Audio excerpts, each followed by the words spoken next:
Ủa là đi hoa tăng mà.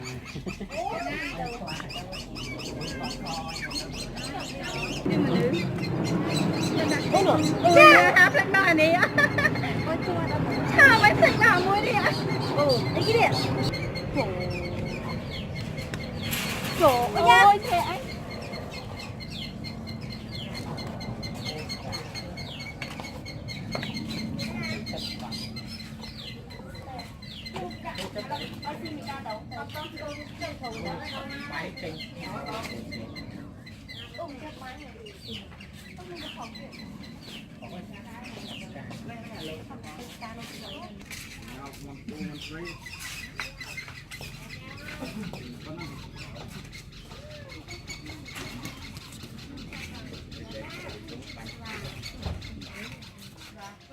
Hai.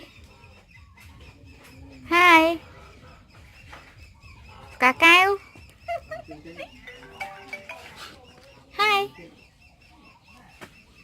Hai. Ê. Gì vậy? Hai. Cà cao. Cà cao. I love you. I love you. Hai. Bye bye. Hai. Không mà thời. Hai. Cà cao. Cà cao. Anh mà nó không phải Hai. đang trồng chung với con mẹ. Hai. Bye bye.